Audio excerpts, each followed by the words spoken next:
Factor at resonance. Inderpreet तू पढ़ नहीं रहा है ना? मेरे को कोई भी आंसर नहीं आ रहे आपके काफी टाइम से। मैम करंट फ्रीक्वेंसी के बाद आपने क्या लिखा है? Current frequency peak, PEAK।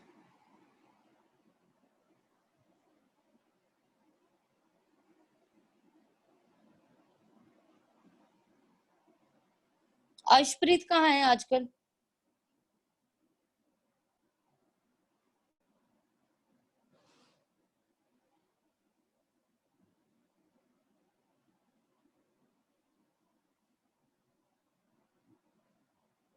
यहाँ तक लिख लिया सबने?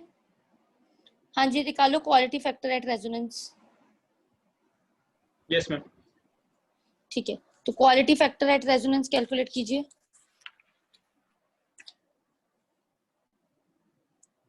क्वालिटी फैक्टर एट रेजोनेंस, बताओ जरा जल्दी। रेजोनेंस पे क्वालिटी फैक्टर कैसा रहा आपका?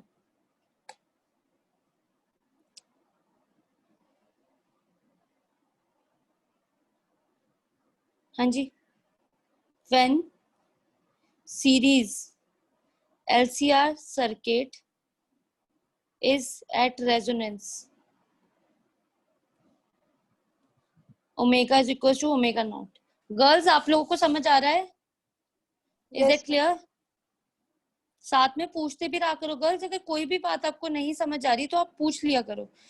ऑल्सो रेजोनेंस पे XL is equal to XC होता है, तो जो भी ओमेगाज है वो कन्वर्ट हो जाएंगे ओमेगा नॉट में, तो ओमेगा की जगह मैं ओमेगा नॉट लिख रही हूँ, ठीक है। तो ओमेगा नॉट का स्क्वायर आप लोगों के सामने LC ऐसे आ जाएगा, ठीक है। और ओमेगा नॉट को और कैसे लिख सकती हूँ? 1/√LC, ठीक है। तो हमें तो पता है कि ऑलरेडी क्वालिटी फैक्टर क्या है, ओमेगा नॉट L/R।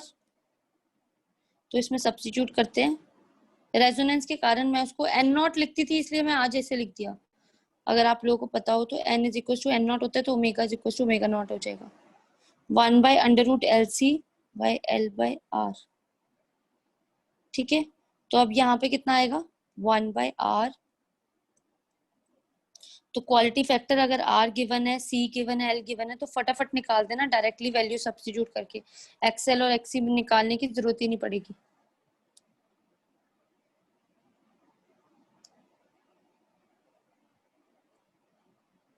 ठीक है।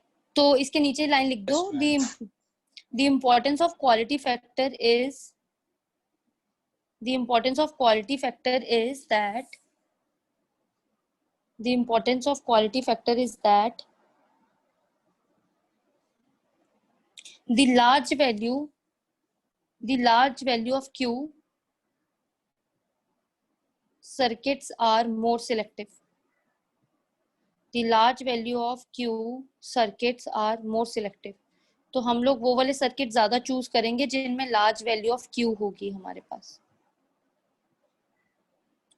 The large value of Q are the large value of Q are circuits are more selective.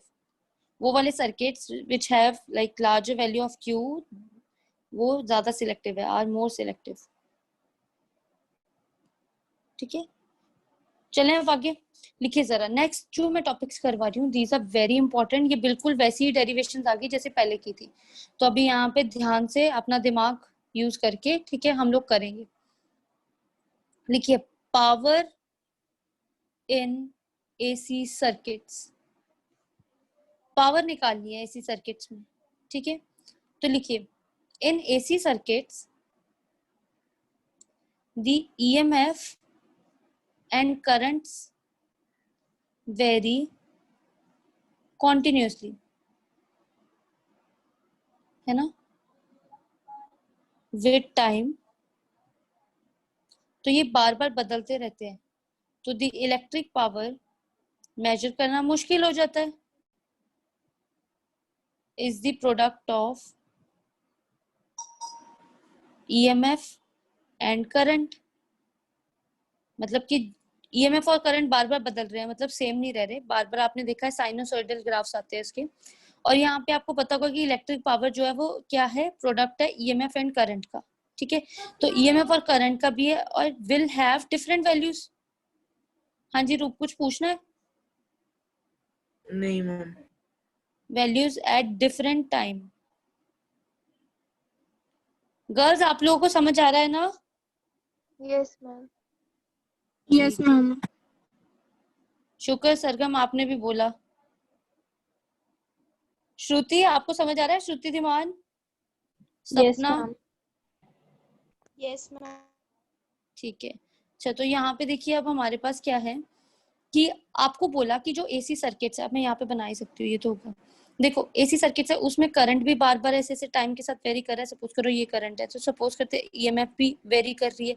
तो जब मुझे पावर निकालनी है तो ये भी वेरिंग है, ये भी वेरिंग है, दोनों क्वांटिटीज वेरी कर रही है। और आपको पता होगा कि जो इलेक्ट्रिक पावर होती है, तो V इंटू आई होता है वो। तो ये भी वेरी करता हो, ये भी वेरी करता हो, तो फिर मैं कैसे अपनी पावर का रिजल्ट निकालूंगी? तो मेरे लिए तो दोबारा से डिफिकल्टी क्रिएट होगी। तो इसका मतलब कि इन दोनों की डिफरेंट वैल्यूज है डिफरेंट टाइम्स पे। तो ड्यू टू दिस रीजन, इस रीजन के कारण मैं कभी भी एसी सर्किट में जब भी कैलकुलेट करूंगी तो we calculate always, AC circuit में जब भी कैलकुलेट करेंगे, अगर कभी किसी ने पूछ भी लिया ना एसी सर्किट की पावर, तो basically that person is asking you for average power, ठीक है। So we calculate the average power during complete cycle of AC, ठीक है। तो कई लोग तो उसको पी से ही डिनोट कर देते हैं, पी से करना है पी से डिनोट कर दियो, पी बार से करना है पी बार से कर दो डिनोट, ठीक है, तुम्हारी अपनी विश है, ठीक है। अच्छा तो अब एवरेज पावर जो है उसको हम कैसे लिखेंगे? पी बार 0 से t divided by instantaneous power over time. यही होगा ना, हमने एवरेज काउंट करने का यही किया था, 0 से t करो, ऊपर से इंस्टेंटेनियस डिवाइडेड बाय टोटल। तो इंस्टेंटेनियस पावर कैसे होती है आपके पास?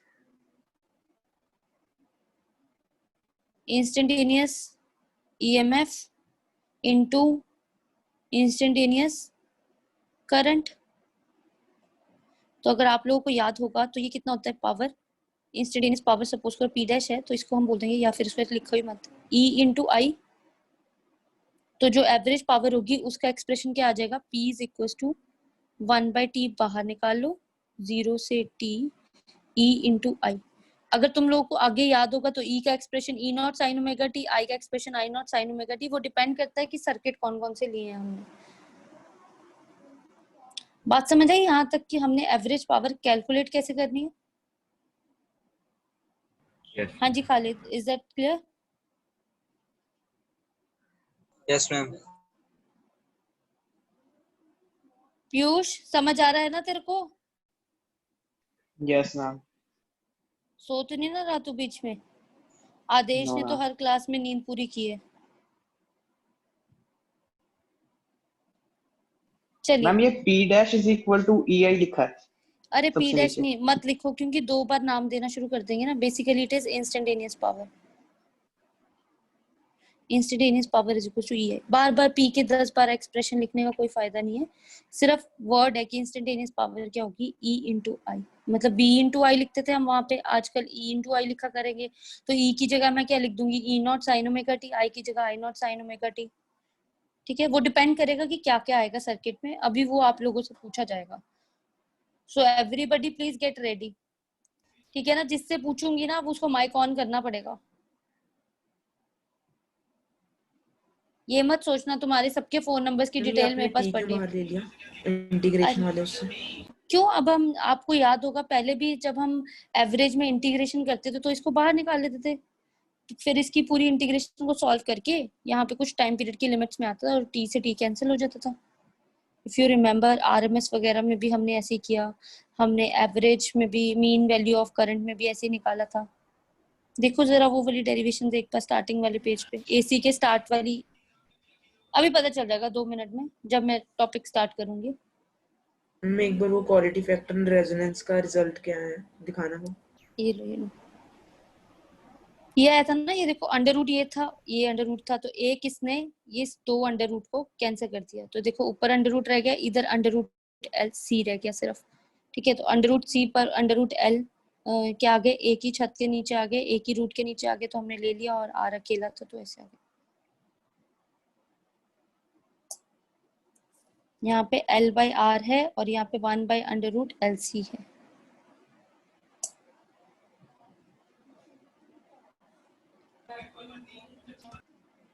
ठीक है, तो चलो यहाँ पे आते हैं। सबसे पहला case, when AC circuit has only resistance। हाँ जी, तो अभी स्टार्ट करते हैं हम लोग गुरमंत से।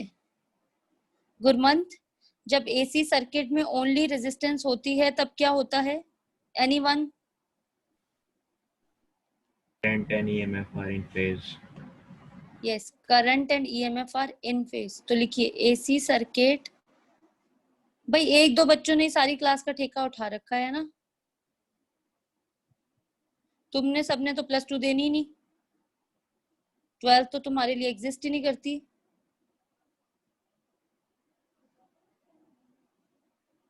तो करंट और EMF क्या है? Current and EMF are in phase and are given by I is equals to I naught sin omega t, E is equals to E naught sin omega t। Not same. Very nice. ठीक है, तो अब देखो जरा, therefore average power is given by P is equals to 1/t को बाहर निकाला हमने, यहाँ से T E into I था ना, E into I कर लेते हैं, तो P is equals to 1/t, 0 से T, E की value E naught sin omega t into I naught cos omega t, sorry sin omega t, ये भी sin omega t है, dt मैंने यहाँ पे भी dt नहीं लिखा, इंटीग्रेशन के साथ हमेशा dt लगाना है यार। ठीक है, टाइम के साथ इंटीग्रेट कर रहे हैं हम। ठीक है, तो देखो जरा अभी आगे, साथ के साथ करना तो तुम्हारे लिए बहुत फायदेमंद रहेगा। ये देखो 0 से t sin ओमेगा t है, ये sin ओमेगा t है। आप लोगों को याद होगा sin स्क्वायर ओमेगा t की इंटीग्रेशन?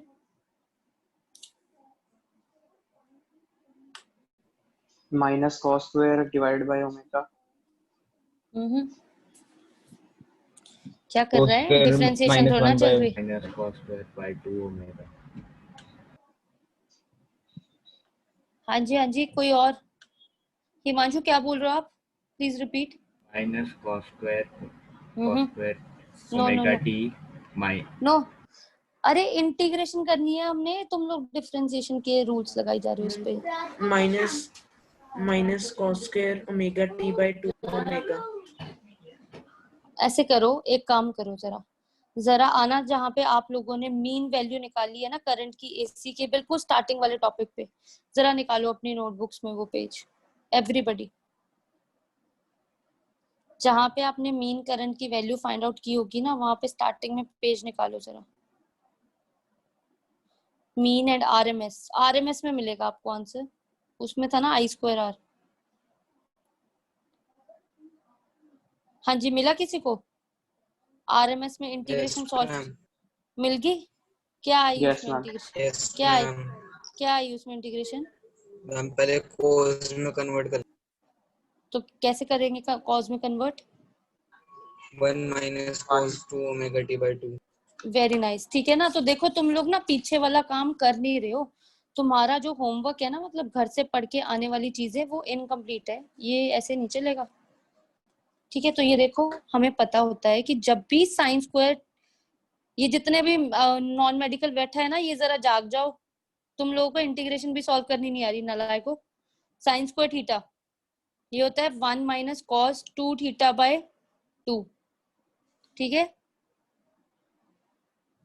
ऐसे होता है। तो आज हमारे पास क्या है? P average is equal to 1/t, sorry average नहीं लिख पा रही मैं, ऐसे तो बार नहीं लिख लिया है हमने, 0/t। तो यहाँ पे लिख दूंगी साइन स्क्वायर ओमेगा t था, तो यहाँ पे बन जाएगा cos 2 omega t by 2 into dt। E naught Sin और square- I naught. E not और आई नॉट, ठीक है। लीजिए ई नॉट आई नॉट भी लगा दिया, ठीक है। तो अब P is equal to E not I not by T, ये तो सबके बाहर आ गया, ब्रैकेट ओपन करते हैं, ठीक है। 2 को भी बाहर निकाल लूं, पूरे के नीचे ही है तो 2 को भी बाहर निकाल लिया। यहाँ से इंटीग्रेशन 0 से 2 dt माइनस ऑफ इंटीग्रेशन 0 से t cos 2 omega t dt। अब यहाँ पे विदिता के पास आ जाते हैं क्योंकि उसको ये वाले सॉल्व करने में प्रॉब्लम आती है, तो अब हम उसको लर्न करवा के जाएंगे, ठीक है। तो यहाँ पे है हमारे पास, इसकी इंटीग्रेशन कितनी होगी, 0 से t माइनस ऑफ, हाँ जी विदिता जी, यहाँ पे कितना आएगा इसकी integration, ma'am cos 2 omega t by omega t cos का होता है sine 2 omega t by by omega 2 omega, omega. 2 है ना एक्स्ट्रा आज, ठीक है, याद रखो। ओके, ये आ गया हमारे पास।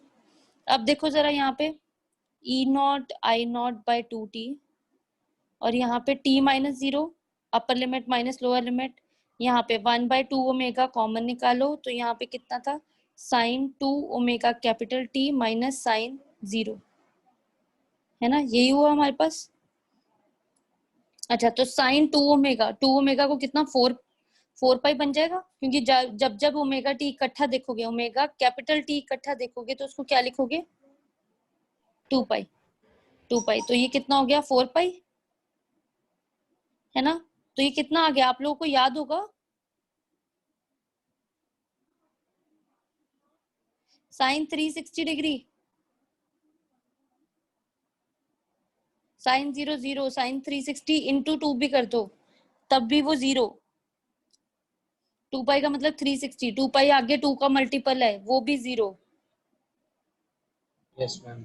0 माइनस 0, तो सिर्फ ये बच गया हमारे पास। तो इसका मतलब P जो आ गया वो कितना आया, E not I not by 2t into T, तो T से T कैंसिल, तो इसका मतलब जो P बचा वो हमारे पास क्या बना, सब देख लो एक बार, because integration is very important यहाँ पे।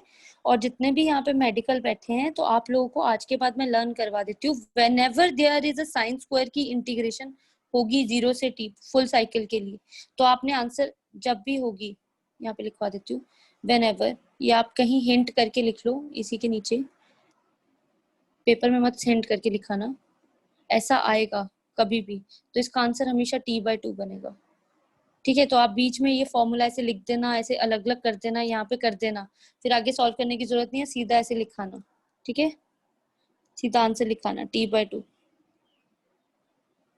अच्छा, तो फाइनल आंसर देखना जरा, ई नॉट आई नॉट बाई 2 बना, तो क्या मैं इसको ऐसे लिख सकती हूँ, इज इट अप्रोप्रिएट, और ये क्या बना फिर, E naught by root 2 into I. EV/IB बन गया ये, यस मैम। Yes ma'am. तो ये किसकी वजह से है, ई भी वर्चुअल है आई भी वर्चुअल है, तो क्यों ना मैं इस फैक्टर को नाम दे दूं वर्चुअल पावर। तो आज के बाद EV/IB का मतलब क्या होगा, वर्चुअल, क्या मतलब होगा इसका, वर्चुअल पावर। मैम पिछला वाला पेज दिखा दो। हाँ जी, आप लोगों को बात समझ आ रही है कैसे सॉल्व करनी है इंटीग्रेशन, यस मैम। देखो steps should be very clear, गिन के 4 स्टेप है, 1 2 3, बस 4th वाले में तो आपने लिमिट से पुट करनी है। ये देखने में टफ लग रहा है, जब आप पढ़ने बैठोगे ना तो एक ही बार में 2 ही इंटीग्रेशन यूज हो रही है, एक ये साइन स्क्वायर थीटा वाली जिसको हमने कन्वर्ट करना है, एक वो 2 साइन थीटा कॉस थीटा वाली।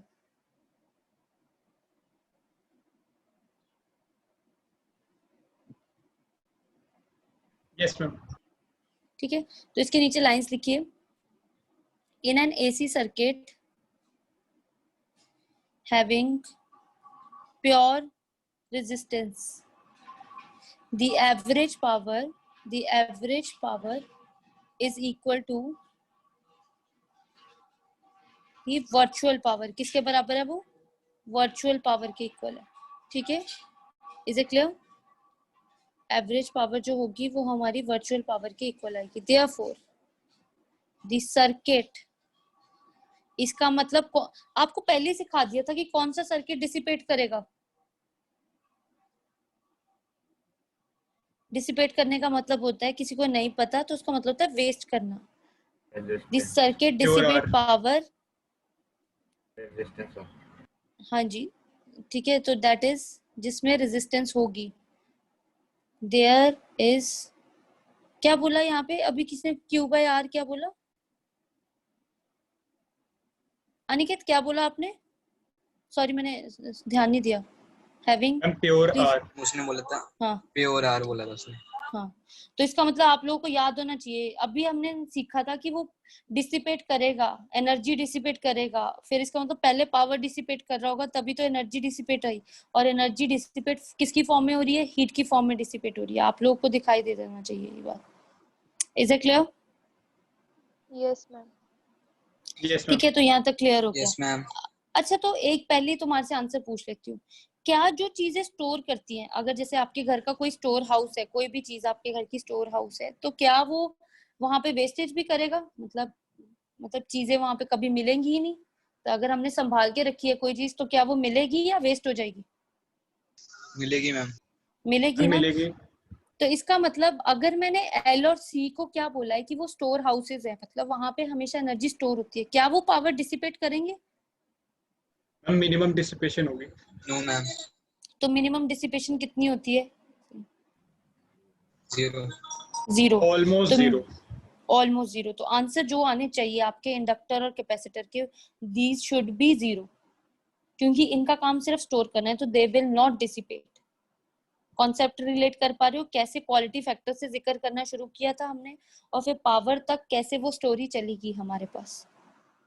ठीक है, तो अभी मैं आपको दोबारा से करवाती है। ठीक है, अभी फटाफट से इन दोनों की इंटीग्रेशन करते हैं। लिखिए जरा, इंटीग्रेशन दोनों की ऑलमोस्ट पिछले सेम है। वाला पेज दिखाना। अरे कौन से वाला पोर्शन? ये वाला, ये वाला? जो लास्ट का वो था ना, लाइंस लिखवाई थी। ये लो। अच्छा, तो बाकी लोग फटाफट लिखना स्टार्ट करो। चलो, जब when a AC circuit has only inductance, तो मुझे बताओ क्या वो इन फेज है या आउट ऑफ फेज? जिससे पूछूंगी वही बोलेगा या बोलेगी। ठीक है, प्रीति, हाँ जी आप बताइए, क्या वो इन फेज है या आउट ऑफ फेज है? हो गया मैम। ठीक है, if AC circuit has only inductance, तो क्या वो इन फेज है या आउट ऑफ फेज है?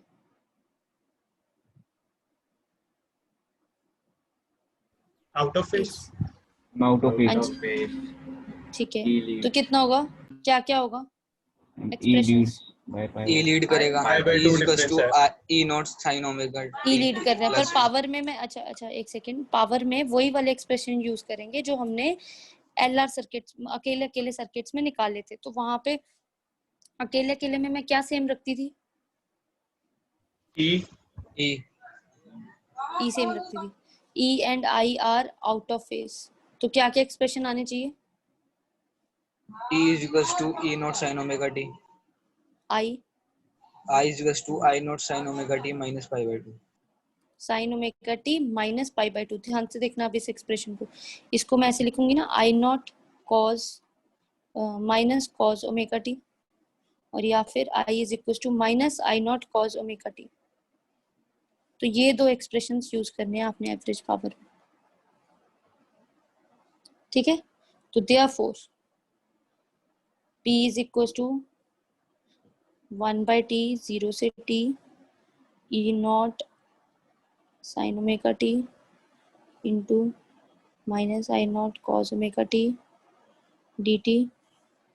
P is equal to E not I not बाहर बाई t 0 से t, माइनस साइन भी बाहर ले लो, sine omega T cos omega T D T.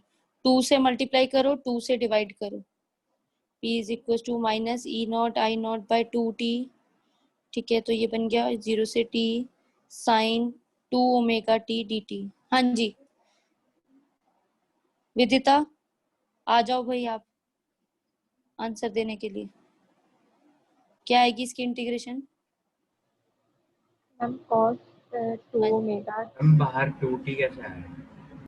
2 से डिवाइड किया, 2 से मल्टीप्लाई किया, साइन ओमेगा टी कॉस बन गया ना, तो ये साइन भाई Yes. Sine 2 theta is equal to 2 sine theta cos theta ना, तो ये तो मिल रहा था पर 2 नहीं मिल रहा था, तो 2 बनाने के लिए 2 से मल्टीप्लाई किया, 2 से डिवाइड किया। हाँ जी by 2 omega. हाँ जी, और लिमिट 0 से t। ठीक है, समझ आ गया सबको?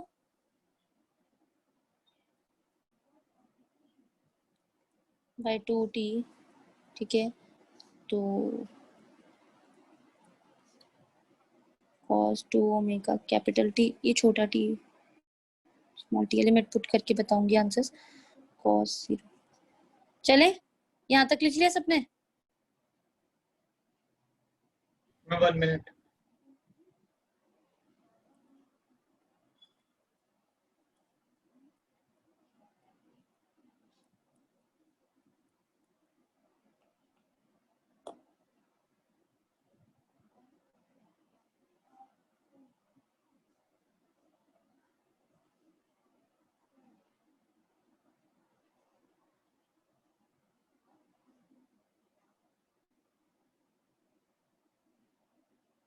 Yes ma'am. लिखिए जरा, अपर limit minus lower limit, omega T की जगह 2 पाई लिख दूंगी, तो 4 पाई ये 1 होता है, ये 0 भी 1 होता है। ठीक है, तो हमारे पास 1 माइनस 1 0 हो गया, जिसके कारण पावर 0 हो गई।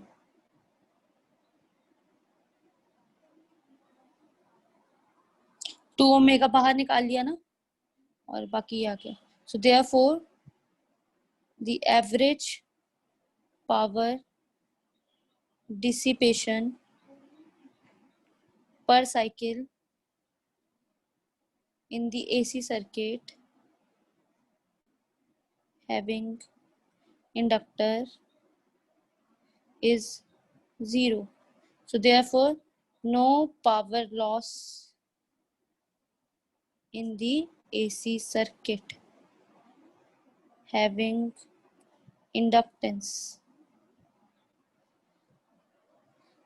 Is it clear? Proofs भी साथ की साथ ही है आपके। अगर हम कोई बात बोल रहे हैं ना इलेक्ट्रोमैग्नेटिक इंडक्शन में, तो कोई भी बात बेतुकी नहीं है, हर चीज का लॉजिक है यहाँ पे। ठीक है ना, that is why it is very important, और लॉजिकल है ये एकदम फिजिक्स हमारे पास।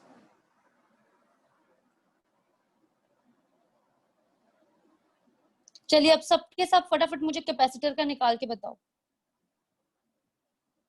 एवरीवन।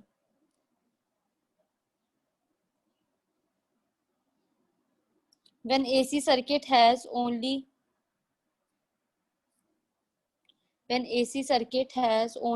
capacitance, जल्दी। हाँ जी गर्ल्स, 0. फिर से 0। देखो जरा, अब अगर कैपेसिटेंस वाला आ गया, ओनली कैपेसिटेंस, तो मैं इसी में चेंज कर रही हूँ। ये देखो, यहाँ पे प्लस ओमेगा टी आ जाएगा, यहाँ पे प्लस आ जाएगा, ये प्लस हो जाएगा, यहाँ पे प्लस हो जाएगा, यहाँ पे प्लस हो जाएगा, यहाँ पे प्लस हो जाएगा, प्लस पूरा एक्सप्रेशन यही, बस जहां जहां माइनस चल रहा था वहां वहां क्या आ जाएगा, प्लस प्लस प्लस, और आंसर 0। तो जहां जहां इंडक्टेंस लिखा है वहां वहां कैपेसिटेंस लिख दो, वहां वहां कैपेसिटेंस लिख दो। Is it clear?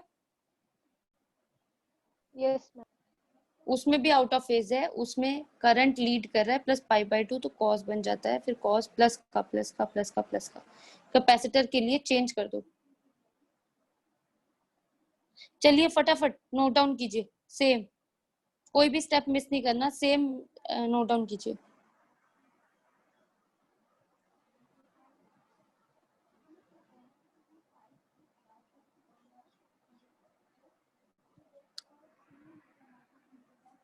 Power is very important, एक डेरिवेशन तो पावर से आएगी आएगी, एक क्वेश्चन तो पावर से आएगा ही आएगा। वर्चुअल पावर पता लग गई, पावर फैक्टर पता लग गया आप लोगों को? पावर फैक्टर अभी हमने निकालना है, वैसे पावर फैक्टर नहीं पता लगा, वर्चुअल पावर पता चली है अभी। क्लियर है ये सबको? Yes, ma'am. अभी कर रहे हो ना नोट डाउन? चलो जल्दी करो। तो ऐसे करेंगे, नेक्स्ट क्लास में हम एलसीआर की पावर कैलकुलेट करेंगे कैसे आती है। ठीक है, उसमें थोड़ा सा ट्विस्ट है। ठीक है, उसमें कहानी चेंज है हमारे पास, उसको देखेंगे कि हमारे पास कैसे होती है, और फिर उसी के बेसिस पे लेके हम पावर के न्यूमेरिकल्स करेंगे। तो यू शुड बी प्रिपेयर्ड कि कैसे कैसे एक्सप्रेशंस आने चाहिए। तो इसका मतलब पता चल गया कि एलसीआर सर्किट क्या होता है, कौन किसको लीड करता है, कौन लैग करता है, और फिर किस में पावर स्टोर होती है और किस में पावर डिसिपेट होती है। तो आई डोंट थिंक सो कि अगर आप लोगों ने मेरे साथ साथ एसी सर्किट कर रखा है या एसी करंट्स कर रखे हैं तो आप लोगों को कोई प्रॉब्लम नहीं आनी चाहिए व्हाइल सॉल्विंग न्यूमेरिकल्स और किसी भी कॉन्सेप्ट को समझते टाइम। ठीक है ना खालिद? जिन्होंने मेरे साथ Yes, किया ma'am. है उन लोगों को कोई प्रॉब्लम नहीं आ रही होगी, पर जिन्होंने पढ़ा ही नहीं घर जाके उनके लिए E not I not sine omega T ये सब मुश्किल है। ठीक है, क्लास अटेंड करना is not the factor, class में हमें अटेंटिव रहना भी इम्पोर्टेंट है। Is it clear? सबको क्लियर है ये एसी सर्किट? Yes, ma'am. बस यही Yes, है ma'am. आपका सबसे डिफिकल्ट यूनिट, यही था, मतलब सबसे डिफिकल्ट पार्ट यही है, उसके बाद एवरीथिंग इज वेरी इजी। ये जो 4 यूनिट थे यही सबसे मुश्किल थे आपके पास। अगर आपने ये आप लोगों को ठीक लग गए, आपको समझ आ गया, कुछ आइडिया हो गया है, तो आपके लिए फिजिक्स टफ नहीं रही है। अब आगे सब कुछ इजी आएगा। नया जरूर होगा बट बहुत इजी होगा। तो इज इट क्लियर? Yes. तो ठीक है, फिर एलसीआर की ma'am. डेरिवेशन हम नेक्स्ट क्लास में करते हैं, और फिर पावर के न्यूमेरिकल्स और नई चीजें। ठीक है, फिर उसके बाद बस ट्रांसफॉर्मर्स रह गए। Then I am going to start your ray optics. ठीक है, फिर हम रे ऑप्टिक्स करेंगे इसके बाद। कोई ऐसा बच्चा जिसके स्कूल टेस्ट में कोई और कुछ आना है चैप्टर, तो हम कुछ और देख नेक्स्ट लेंगे। चैप्टर आ रहा है नेक्स्ट कौन सा? ये EM waves। Electromagnetic waves. अच्छा, EM वेव्स है, कोई बात नहीं, वो Yes, तो ma'am. 3 नंबर का ही आएगा। उसमें मैं तुम्हें पहले बता देती हूँ, उसमें रेडियो वेव्स वगैरह है ना जो लास्ट की, ठीक Yes, है, ma'am. उनकी प्रॉपर्टीज कर जाना। मैं तुम्हें आज ही बता रही हूँ, क्लियरली सुन लो। ठीक है, क्योंकि हम उसको बिल्कुल मैं लास्ट में करवाऊंगी, क्योंकि वो बहुत इजी है और उसको बिल्कुल लास्ट में रखा है। सिर्फ EM वेव्स की लास्ट में प्रॉपर्टीज पढ़ जाना कि हमारे न्यूक्लियर उसमें कौन सी यूज होती है, मैरीन में कौन सी यूज होती है, यूवी रेडिएशन में कौन सी रेज आती है, वो सारी।